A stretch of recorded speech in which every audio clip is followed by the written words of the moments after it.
ধরনের নির্যাতন অত্যাচারের বিরুদ্ধে সামাজিক প্রতিরোধ করে তুলুন। দেশের শান্তি শৃঙ্খলা বজায় রাখুন।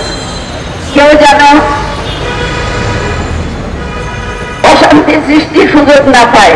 নিয়মতান্ত্রিক আন্দোলন এর মাধ্যমে আমরা চাই সমাজের প্রত্যেকটা বিষয়ের সুষ্ঠু সমাধান, সুষ্ঠু বিচার। আসুন আমরা নারী পুরুষ সবাই এই সমাজেরই অংশ এবং সামাজিক এবং নৈতিক উন্নয়নে আমরা সবাই অবদান রাখি। প্রিয় সাংবাদিক বন্ধুগণ, আপনারা জাতির বিবেক এবং আপনারা জাতির চোখ, এই চোখের দৃষ্টিকে প্রখর করুন। সমাজের কোথায় কি আছে, কোথায় কি সমস্যা আছে সেটা চিহ্নিত করুন এবং অবলীলায় নির্দ্বিধায় প্রকাশ করুন। তাহলে আপনারা আল্লাহ পথের মুজাহিদ হবেন এবং জিহাদের মর্যাদা লাভ করবেন।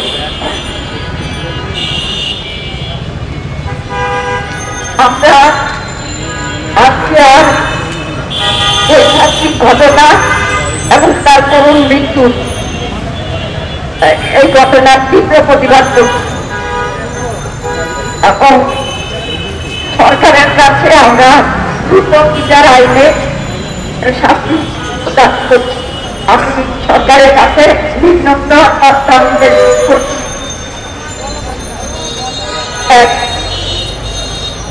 আজকে হত্যার আসামিদের দণ্ড দিতে হবে, 1 সপ্তাহের মধ্যে রায় কার্যকর করতে হবে। 2 হলো সকল দর্শকের ফাঁসি চাই, সকল দর্শকের ফাঁসি চাই। 3 হচ্ছে ধর্মহীনতার চর্চা, শিক্ষা মূল্যবোধের অবক্ষয়ের জন্য দায়ী।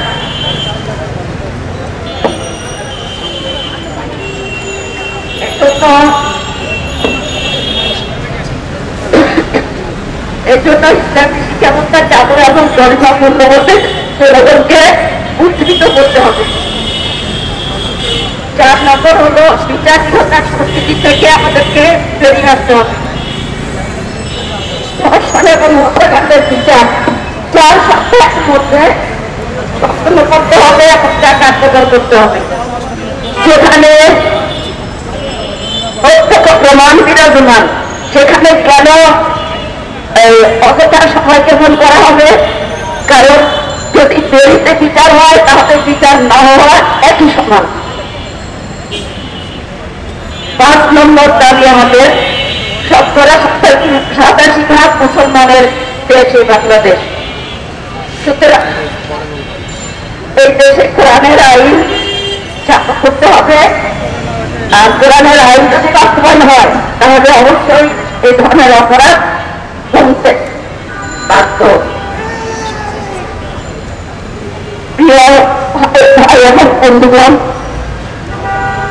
আমি সকল জাগ্রত বিবেকের প্রতি আহ্বান জানাচ্ছি যে কন্যা শিশুদের প্রতি যত্নশীল হন, শিশুদেরকে সুস্থভাবে বেড়ে ওঠার পরিবেশ দিন। নারীর প্রতি সহিংসতাকে না বলুন, নারীর প্রতি সহিংসতাকে না বলুন। সব ধরনের নির্যাতন অত্যাচারের বিরুদ্ধে সামাজিক প্রতিরোধ করে তুলুন।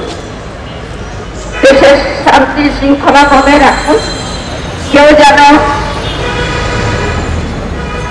অশান্তি সৃষ্টির সুযোগ না পায়। নিয়মতান্ত্রিক আন্দোলন এর মাধ্যমে আমরা চাই সমাজের প্রত্যেকটা বিষয়ের সুষ্ঠু সমাধান, সুষ্ঠু বিচার। আসুন আমরা নারী পুরুষ সবাই এই সমাজেরই অংশ এবং সামাজিক এবং নৈতিক উন্নয়নে আমরা সবাই অবদান রাখি। আসসালামু আলাইকুম ওয়া রাহমাতুল্লাহ।